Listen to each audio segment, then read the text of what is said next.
आने वाला 5 साल म्यूचुअल फंड इन्वेस्टर्स के लिए कितना ज़्यादा इंपॉर्टेंट होने वाला है वो आज की इस वीडियो में आपको पता चलेगा। और यकीन मानिए इस वीडियो को देखने के बाद लास्ट तक आप पहुँचते पहुँचते खुद आप समझने लगेंगे कि आखिर म्यूचुअल फंड इन्वेस्टर और साथ साथ स्टॉक इन्वेस्टर्स के लिए आने वाले जो ये 5 साल है क्यों इंपॉर्टेंट होने वाले हैं, उसके पीछे के रीज़न क्या है। तो इन सारे मुद्दों पर हम आज की इस वीडियो में बात करेंगे। वीडियो बहुत ही इंटरेस्टिंग होने वाली है। एक लाइक कर दीजिए, शेयर कर दीजिए ज़्यादा से ज़्यादा। चैनल को अगर अभी तक आपने सब्सक्राइब नहीं किया है तो चैनल को भी ज़रूर सब्सक्राइब कर लीजिए। देखिए हम डायरेक्ट अपने मुद्दे पर आते हैं। आखिर क्यों स्टॉक मार्केट में इन्वेस्टमेंट करने वाले इन्वेस्टर्स के लिए या म्यूचुअल फंड में इन्वेस्टमेंट करने वाले इन्वेस्टर्स के लिए, अगर हम ओवरऑल बात करें तो इक्विटी में निवेश करने वाले इन्वेस्टर्स के लिए आखिर उनके लिए क्यों ये 5 साल, आने वाला जो 5 साल है इंपॉर्टेंट होने वाला है। देखिए यहाँ पर दो चीज़ों का आपको समझना पड़ेगा।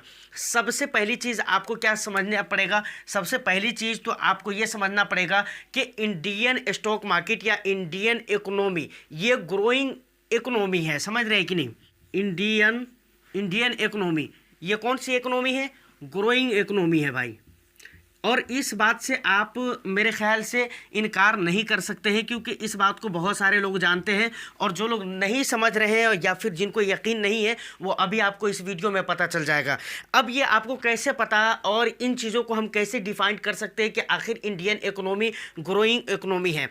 मान लीजिए कि डिफेंस का एक सेक्टर है, समझ रहे कि नहीं? डिफेंस का सेक्टर है। अब आपको क्या लगता है कि डिफेंस के सेक्टर में जितना ज़्यादा ग्रोथ हो चुका है क्या वो इंडियन इकोनॉमी के लिए काफ़ी है, या क्या जिस हिसाब किताब का देश है इंडिया और इंडिया जिस पावरफुल कंट्री का नाम है, क्या उसके लिए ये इनफ है? आपको क्या लगता है कि डिफेंस सेक्टर जितना ग्रोथ कर लिया या जितना ग्रोथ डिफेंस सेक्टर में मिल गया वो काफ़ी हो गया, अब ग्रोथ की ज़रूरत नहीं है? अगर आप इस सवाल का जवाब यस या नो में दे तो मेरे ख्याल से 100% आपका जवाब होगा कि नो। मतलब जितना ज़्यादा डिफेंस सेक्टर में ग्रोथ मिल चुका है वो ग्रोथ इंडिया के लिए काफ़ी नहीं है। सेम इसी तरीके के सारे सेक्टर्स पे लागू होते हैं। एफएमसीजी की बात कर लीजिए या फिर इंफ्रास की बात कर लीजिए, इसके अलावा जो भी सेक्टर्स आप ले लीजिए, जो भी सेक्टर्स आपके मन में आता है ना, आप उठाकर देख लीजिए कि उन सेक्टर में जिसका भी नाम आपके जहन पे आ रहा है या आपके माइंड में आ रहा है, आपकी ज़बान पे आ रहा है, आप ये देखने की कोशिश कीजिए कि उस सेक्टर में जितना ज़्यादा ग्रोथ मिल चुका है क्या इंडिया के लिए वो काफ़ी है? आपके दिल से जवाब आएगा कि नहीं, वो काफ़ी नहीं है। अच्छा, ये चीज़ मैं नहीं कह रहा हूँ कि डिफेंस के सेक्टर में जितना ज़्यादा ग्रोथ मिल चुका है वो इंडिया के लिए काफ़ी नहीं है। इसी तरीके से इंफ्रास्ट्रक्चर में जितना ज़्यादा ग्रोथ इंडिया को मिल चुका है वो काफ़ी नहीं है। इसी तरीके से हेल्थ केयर में, इसी तरीके से आईटी में, इसी तरीके से और दूसरे जितने एफएमसीजी वगैरह वगैरह जितने भी सेक्टर्स हैं ना, ये मैं नहीं कह रहा हूँ कि जितना ज़्यादा ग्रोथ मिल चुका है वो इंडिया के लिए काफ़ी है, बल्कि इसको लेकर इंडियन गवर्नमेंट जो है ना वो बहुत ज़्यादा मतलब एक्टिव भी दिख रही है। समझ रहे कि नहीं? इंडियन गवर्नमेंट भी इसको लेकर बहुत ही ज़्यादा एक्टिव है और गवर्नमेंट का भी माइंड यही है, गवर्नमेंट का भी माइंड सेट बना हुआ है कि जिस सेक्टर में अगर आप ये मान रहे हैं कि डिफेंस में अगर 100% ग्रोथ हो चुका है तो जान लीजिए इसको आने वाला 5 से 10 साल में 200% तक के जाना है। समझ रहे कि नहीं? अगर आप मान लीजिए आईटी सेक्टर में आप मानते हैं कि ग्रोथ हो चुका है, समझ रहे कितना परसेंट? 100% अगर हो चुका है तो इसको 200% तक के आने वाला टाइम में जाना है। समझ रहे कि नहीं? इसी तरीके से एफएमसीजी को आप 75% मानते हैं तो उसको 150% तक के जाना है आने वाला 5 से 6 सालों में। मतलब इंडिया के जो भी सेक्टर्स हैं उनमें ग्रोथ तो मिलेगा, लेकिन ख़ास तौर से सबसे पहला है हेल्थ केयर एंड इंश्योरेंस। दूसरे नंबर पे आ जाता है रिन्यूएबल एनर्जी। देखिए इस सेक्टर में भी बहुत ज़्यादा ग्रोथ आने वाला 5 सालों में देखने को मिलेगा। तीसरे नंबर पे आ जाता है आईटी सेक्टर। चौथे नंबर पे आ जाता है रियल इस्टेट। पाँचवें नंबर पे आ जाता है फास्ट मूविंग कंज्यूमर गुड्स। और छठे नंबर पे आ जाता है डिफेंस इंडिया के अंदर ये 6 सेक्टर्स ऐसे हैं जिनके बारे में एक्सपर्ट कहते हैं कि इन 6 सेक्टर्स में बहुत ही अच्छा ग्रोथ देखने को मिलेगा आने वाला 4 से 5 सालों में, 6 सालों में, यानी 5 सालों में आपको इस सेक्टर्स में जो है ना ग्रोथ अच्छे खासे देखने को मिल जाएंगे। इस बात की इंडियन स्टॉक मार्केट बहुत ही अच्छा करने वाला है और साथ में म्यूचुअल फंड इन्वेस्टर्स का भी बहुत अच्छा होने वाला है। उसकी वजह यह है कि इंडियन स्टॉक मार्केट अगर अच्छा करेगी तो म्यूचुअल फंड इन्वेस्टर्स का ऑटोमेटिकली अच्छा होता हुआ चला जाएगा, क्योंकि म्यूचुअल फंड कनेक्टेड है स्टॉक मार्केट से। समझ रहे कि नहीं? मैं इक्विटी म्यूचुअल फंड की मैं बात कर रहा हूं, डेट की तो मैं बात ही नहीं कर रहा हूं। समझ रहे कि नहीं? अब देखिए, एक बहुत ही ज़रूरी बात यह आती है कि आखिर ये चीज़ कैसे पता लग रहा है कि इंडियन स्टॉक मार्केट के लिए आने वाला जो 5-6 साल है वो बहुत ही बेस्ट होने वाला है। अभी आपको पता है कि इंडिया के कई मतलब स्टेट में, कई राज्यों में चुनाव हुए थे, जिनमें से छत्तीसगढ़ हो गया, उसके बाद मध्य प्रदेश हो गया और राजस्थान हो गया। इन 3 जगहों पे बीजेपी ने बहुत अच्छी तरीके से और इजीली अपनी जीत हासिल करी है। समझ रहे हैं कि नहीं? अब इस इलेक्शन का कनेक्शन बताया जा रहा है 2024 के लोकसभा इलेक्शन से।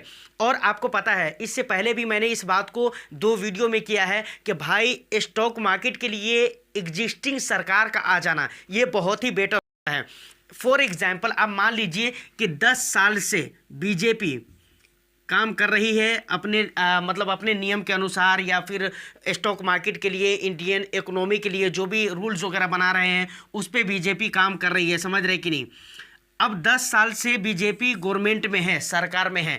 अब मान लीजिए कि 2024 में अगर बीजेपी जीत जाती है तो आप सोच कर देखिए, जो भी रूल्स इसने बना कर रखा हुआ है और जिस रूल्स की वजह से, जिस रूल्स पे, जिस नियम के साथ, जिन सेक्टर्स पे फोकस देकर ये बीजेपी काम कर रही है, मतलब सेम सेक्टर्स पे फोकस रहेंगे इस 5 साल में भी। लेकिन मानकर चलिए यहाँ पर अगर कोई न्यू सरकार आ जाती है तो वहाँ पर क्या होने वाले हैं आपको पता है? यहाँ पर सबसे पहले तो ये होगा, जो पहले जो रूल्स बनाए गए हैं हो सकता है उन रूल्स में कमी या ज़्यादा किया जा सके।